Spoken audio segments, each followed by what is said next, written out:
Okay. Hey, everybody. Megan here from Romance by the Book with our June Book of the Month author, Sonali Dev. She is joining us for a chat about Recipe for Persuasion and whatever else we decided we want to discuss. So thank you so much for being here. Thank you for having me. I'm so Yes, excited to be we here. really enjoyed the book so much. Marielle and I both did. And she actually had a great question, which we'll get to in a minute when we start talking about the book. But I was curious about what made you decide to go with the Austen retellings. Like, what was your first inkling that that's how you wanted this series to go? So it's a little bit the other way around Okay. actually. So it was this lifelong dream that I had. It's one of those things when you're young and dreaming. It was something I always thought because I read Austen very young, Mm. and I don't consider myself a Jane Austen scholar, but I do consider her one of my great influences, and not just literary, but as a person, as a woman. I consider her someone who kind of gave me permission. You know how the books we're reading when we're young give us permission to be who we naturally have an inclination to be, right? Yeah, And definitely. so she was the first writer I read who wrote characters where women wanted things, where they desired things, and they actually got them, Okay. and who made mistakes and Mhm. didn't suffer terribly because of them. And even if they did, they got they moved past it, and they still had a Right. chance. And so those were things I was not seeing in fiction around me, right? I mean, when women in the classics, when women wanted something, they ended up either crazy or dead or Dead. both. Mm-hmm. And and so in the truly great ones, they ended up both. So for me, that was my first exposure to females, female characters with agency.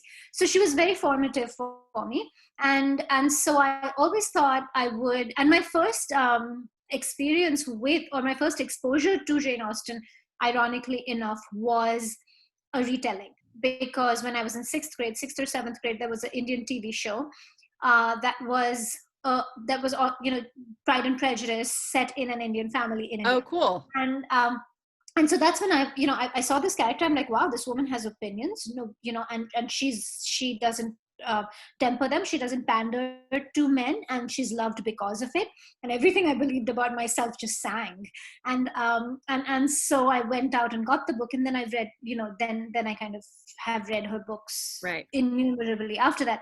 So I knew early on that I want, that I wanted to do that, but I didn't want to take her stories and just switch culture up. I didn't want it to be a scene by scene. By the time I matured as an author, I mean as a writer, by the time I became a published author, it had kind of adjusted to me wanting to tell stories that paid homage to what I had learned from her as a person. Okay. So that's what these stories are. So I mean, to even call them retellings is just a market term. What they Right. are homages to what I learned, not even just homages to her story, but homages to what I learned from her stories, or what they gave me. And Right. so that it was more that. And then of course there was, I had this bright idea years and years, I don't even know when, where I wanted to do her, my favorite four of her novels, the ones that have personal meaning to me. I wanted to do those under one story umbrella. And so that was what I wanted. And I remember when I first had an agent and I talked to my first agent about it, she said, oh, Austen doesn't sell anymore. And it, like, not even for a second did that deter me. Like I was like, okay, so then we'll sell it. And Right. this is this was something I was doing no matter what. And Mhm. so that's kind of where it came from. And then each story, of course, has developed because of that, because of various ways in which I was approaching this. The Rajes came about, and so that kind of, so it was a little bit more, that was more the approach into it. Okay. And so obviously Ashna and Rico are are the romance of the story, but definitely Shobi is a third main character. And was that always going to be the case, or did she just sort of pop out at you and be like, hey, this is my story too? Like, how does that usually happen for you? So every book is different, but but very early on. So to me, this is as much a love story between mother and daughter as it is, a love story between Rico and Ashna. And really, I think my when the story was formulating in my mind, to me the thing was, I wanted to do many ways, and always a story isn't like, oh, I want to do X. It's like I have this little seed here, a little seed there, here, and they all kind of come together at one point, um, which is kind of true of the series too, right? I was kind of fascinated by royalty. I wanted to tell a different kind of immigrant story. I wanted to I wanted to see if I could write a Mr. Darcy character in 2019 who was female, so all those little things, and then they kind of, come together and become a story. With this one, it was, it was this rejection of the stories again that I heard growing up when I was very young, the stories that were surrounding me in terms of, Bollywood films, or even just stories that I was exposed to. What they seemed to say is that if you accept what life gives you, if you accept the dirt life gives you and plant roses in it by complying to it, by putting your head down and accepting it, then you will have happiness. And so this whole idea that if you put away your desires and you sacrifice, that is what will lead to happiness. So the arranged marriage stories of my childhood, which were, women getting forced into marriages and then having very happy marriages, the original arranged marriage trope, right? I don't want to marry this man. Oh, but look, this is the man where my happiness lies. And it's such a terrible thing to tell women, right? It's a terrible thing to tell you. It's a society knows better. It tells you all the wrong things about the sanctity of marriage, as though it can just, of course, does it, can you make a good story out of it? Yes. But just the sanctity of marriage does not fix anything, right? But we're told this over and over again, that there is power in this thing, or that society knows what is best for you better than your parents do.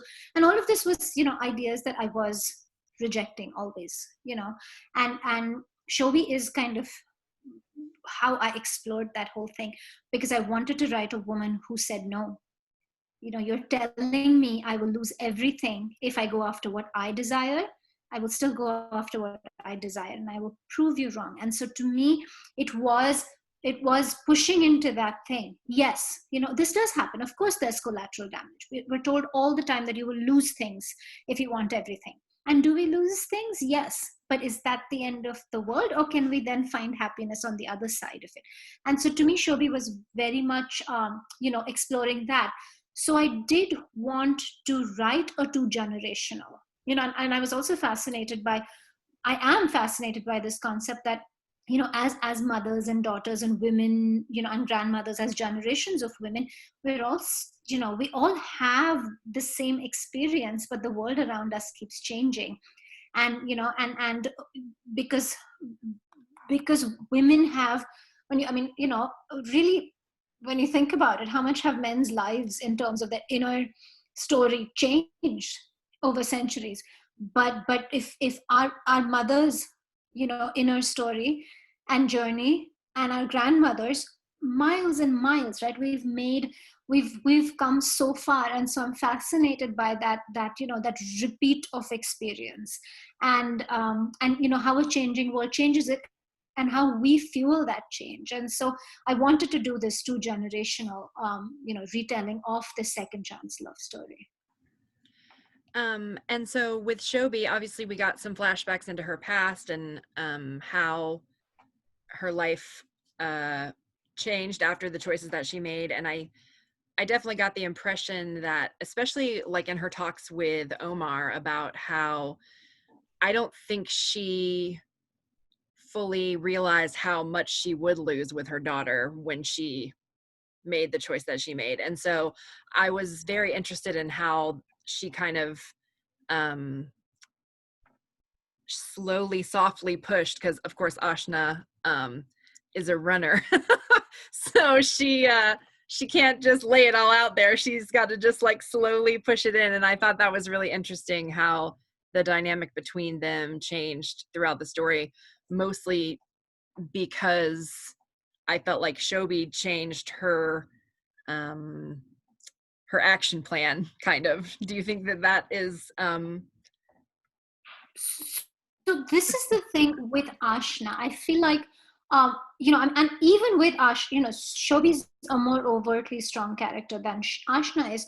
But if you go into their childhoods, Ashna also has much more childhood trauma that Shobi does, and so so Shobi kind of has already grown a spine by the time things start to get taken away from her. right? Whereas because of this, because of this terrible relationship between her parents, Ashna never gets to. So there's blueprints, right? As we're growing up, and this is why childhood is at the heart of all character. So the heart of us, even in real life, it's all therapy is about going back and seeing where that thing happened in your blueprint and what you can do to fix it.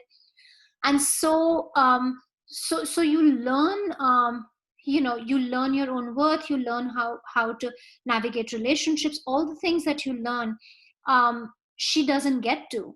And all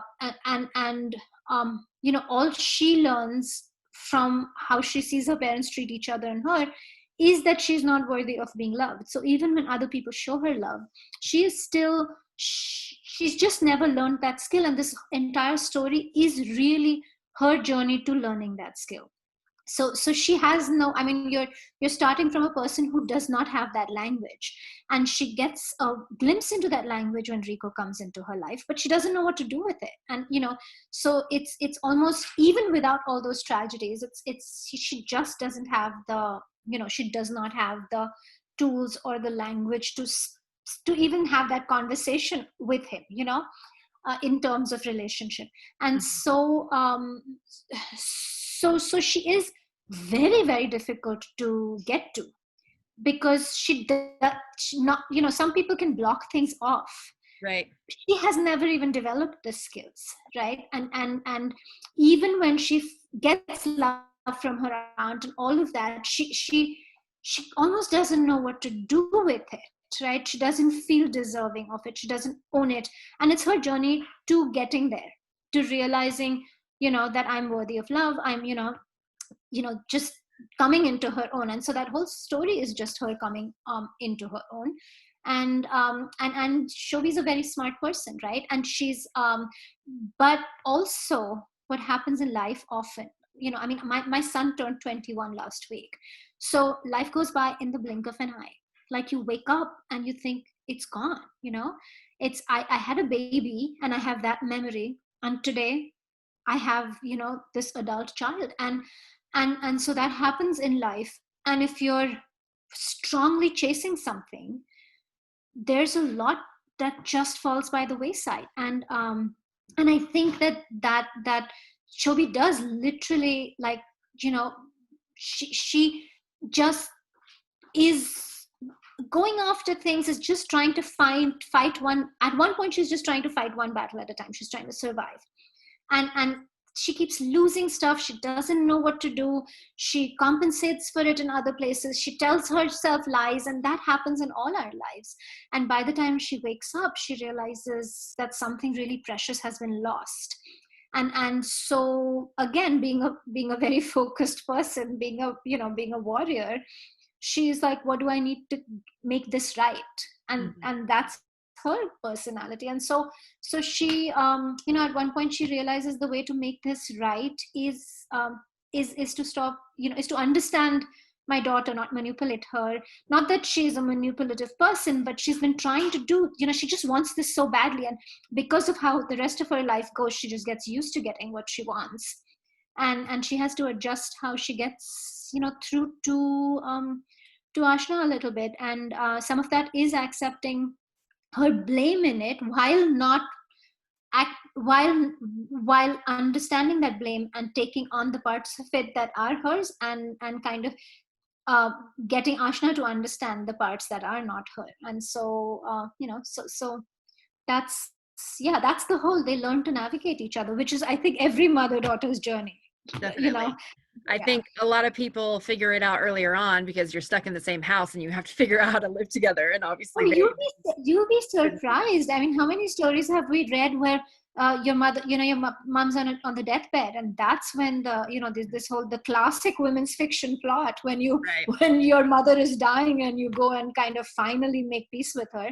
And in real life, I mean, we see it all the time. I finally understood my mom Right. when I was a fully formed woman, and when I understood. And so yeah, it it's not as broken, that fortunately and hopefully, there's more there's more relationships that are not quite that broken. Mm-hmm. But that's exactly what I was exploring, the breakage. And Mm-hmm. so this is very broken.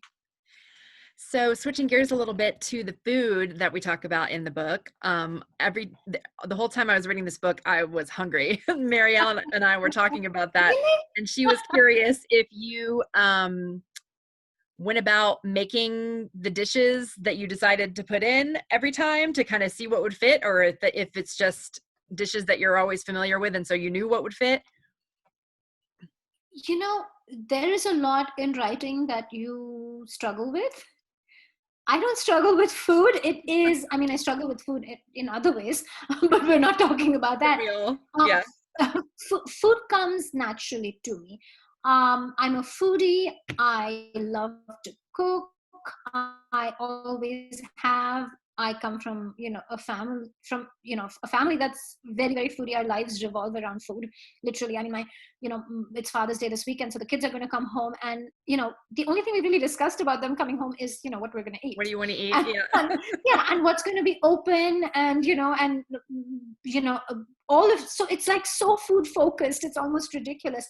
And so I will say, with the food in this, after having written Pride, Prejudice, and Other Flavors, where you know where DJ is a chef who loves his job. I mean, he's a food whisperer. Food gives him power. Like, food is his language, all of that. And so food was this very positive thing in that story. When I Right. started writing Recipe for Persuasion, food was Ashna's pain.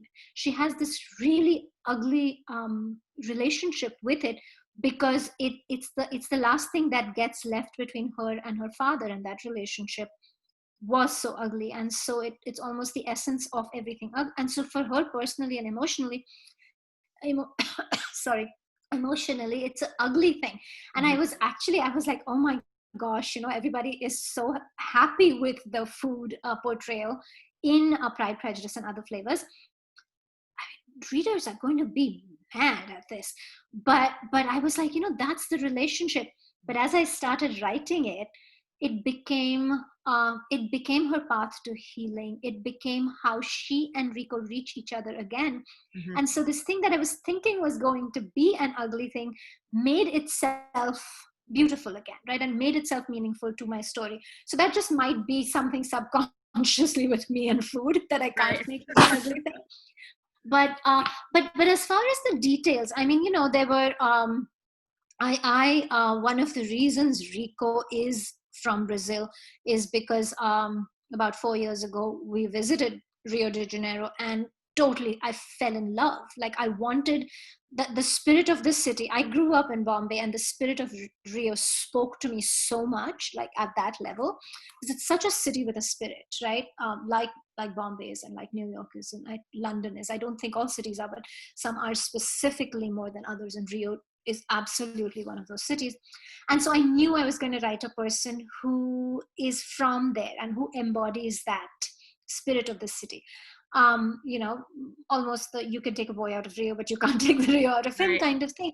And so some of the street food, and we were there for, I think, about 2 weeks, and we Airbnb'd it. So we lived in this neighborhood. So of course Rico has grown up in that home that you lived in. And so down the street, all the street food there, and those things kind of had become such a, such a great memory for me, that that stuff came easy.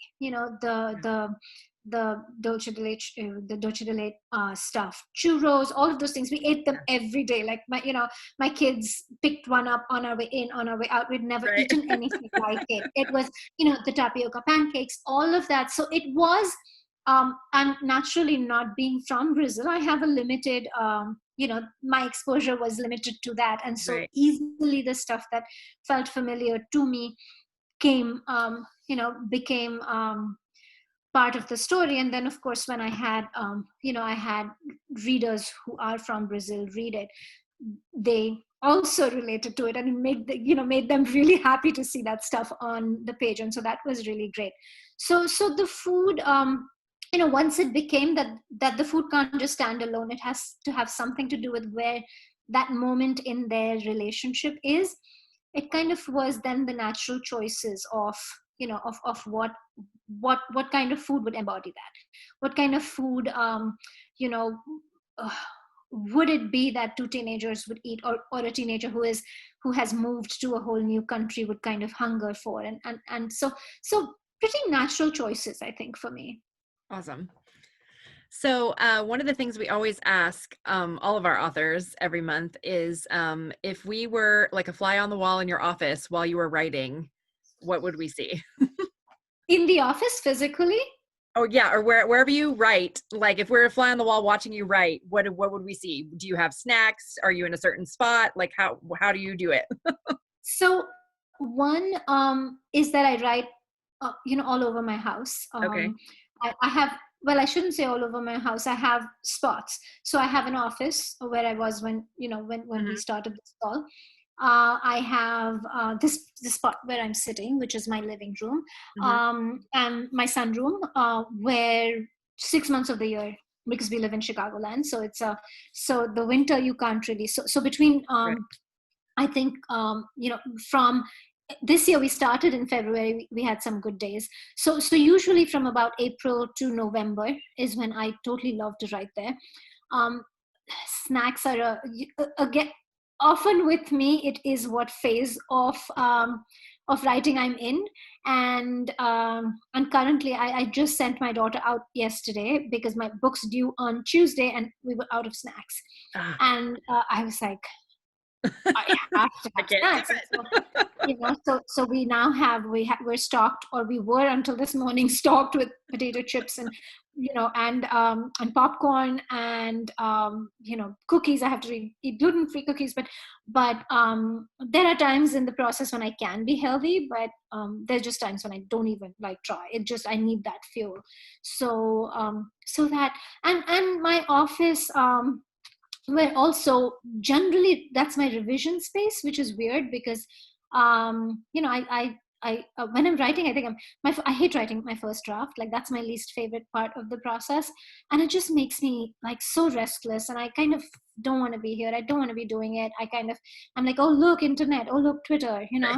and it's just, it's hard. So then I think just move, I'm restless. Mhm. Whereas revision is like I'm in my element. So I can sit for 20 hours. Right. And so then, my desk and me. But my office is, walls and walls of books, lots of very sharp pencils, and then little tchotchkes from, things people have given me, Mhm. ceramics my kids have made when they were little, a lot of that. Always chai, always a cup of tea with me, Okay. always. Awesome. And so the other thing we always ask is, what is your favorite trope to read when you're not writing? What is my, my favorite trope? If you have read enough of my books, this should not even be a question. To read, every second book I have written is a second chance at first love. Hmm. So it's really weird. I think I'm going to stop. Nobody should let me write another one. But literally, Bollywood They're so Bride great is, though. it's, I love them. I mean, that's what I want to. There's something about falling in love young, because you're never that stupid again. You adults don't fall in love the same way as Hmm. as children. And when I say children, teenagers, you Mm-hmm. don't, when the way you fall in love, just the way, the texture of your love and the intensity of your feelings at 16 cannot be what they are at 26 and 36. Like, you're just, that would make you completely stupid, if you can be that vulnerable, and if you can be that excitable, and Mm-hmm. if you can believe in your own passion as much at 26 as 16, then somewhere along the way you haven't grown up quite as much Right. as you should have. And um, and so there is just something about falling in love young that I think just embodies how we all want to fall in love at any age. And so because it becomes definitive, it just defines who, young love defines who you become. you know um, Older love doesn't as much. And so there's something very powerful, I think, in terms of being formative, or in terms of being seen the way you want to be seen, and just learning what you even want to be seen as. So there's something about a second chance. And of course, 90% of the time you're too stupid to know how to hold on to it. So Yeah. it's all the intensity with none of the maturity. Mm-hmm. And all stories are about growing up. So it's inbuilt, like a good story is built into that trope. Mm-hmm. And literally, like Bollywood Bride, Distant Heart, Recipe for Persuasion. I have 6 books. 3 of them are second chance. That's funny. So It's so it's funny because I've always had kind of a love-hate relationship with second chance romance, because usually it's all the angst, and that is just not my favorite. I have to be like in the mood to want that. Oh, you had to have About, hated this book, but sweetheart. I loved it though. But something about first love, second chance to me is different than Yeah, when it's yeah, like further on into adulthood. Like, yeah, it's yeah, everything you yeah, said, just the yeah. feelings Then it it's just, evokes yeah, in you as a reader. Everybody can understand that. And so yeah, something about that always pulls me much more than a second chance romance, yeah, yeah.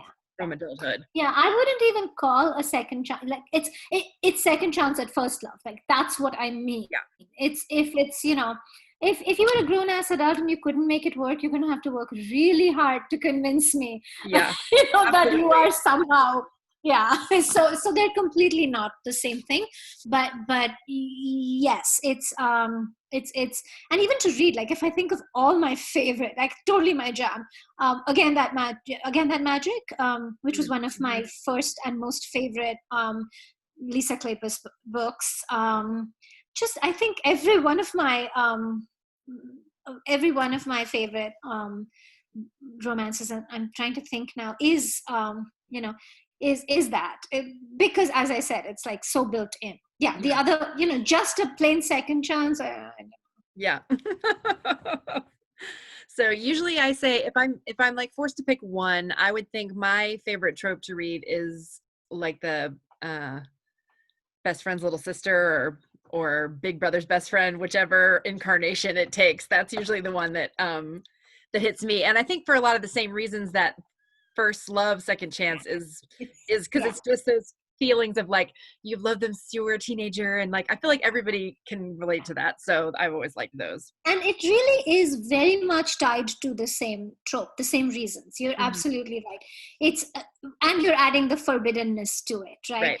Because you're too afraid to ruin this thing, which is the friends to, which also I kind of, friends to lovers is like that too. You have a Hmm. good thing, and you're then risking something that is already precious. Right. And this is, and yeah, I do. And again, that whole protectiveness that is built into the, best friend's brother, or all of those, Yeah. is that you feel a natural sense of protection, and someone being in your fold. So Hmm. that whole, she's my family, Right. and and without it being creepy, is just lovely. Yeah, yeah, I like that very much too. I'm trying to think if I've ever written, so Sense and Sensibility, the Yash story, which I'm writing now, it's in terms of like trope focus, it isn't that, but she is his sister's friend. So there is that Exciting. familiarity and trust. Yes. Yeah, that's awesome. So I really enjoyed him in the background of this story, and how much he and Rico were fans of each other. That was really fun. Yeah, the I'm excited bromance to read is, his yeah, story. one. So, what is it that you're, if you want to talk about it, what you're working on now? I guess Yasha's story is what you're working on right Yeah. now. Yeah. And so, is that also the next one that's going to be out, or do you have something coming out separate from that? No, that's Okay. the next one that's coming out. I mean, I'm slow enough that I don't think that there will be a novella or anything, but Okay. you never know. You Right. know, So, right now I'm are you deep pretty into that one right now, or you're just sort of starting? it's due on Monday. I mean, Okay. it's due on Tuesday, the first draft, of course. So Yeah. I will go through, hundreds of revisions, but Right. it's due on Tuesday. But as I said, it takes me a really long time. So Right. by the time, I get, by the time it's a readable book, it's going to be the end of the year. Right. So, but yeah, I mean, it's Yash's story. It is, I mean, and as anyone who's read the first two books knows, it's his whole thing is that his path has been laid out for him, um, you know, and he's never questioned it, and he's always been completely focused. And so something happens that makes him, pulls the rug from under his feet and totally makes him question it, and he has to figure out for the first time who he is when he thought he really knew who he was. And so it's kind of that whole Edward Ferris thing. And Sense and Sensibility for me also is a story, is I think Austen's story that translates over time the least, because we no longer have the structure of relationships isn't that, Right. my daughter's home. Hold on a second. Annika, I'm doing a Zoom. It's your baby. Okay, I'm doing a Zoom. Can we do this? Missed you. Okay.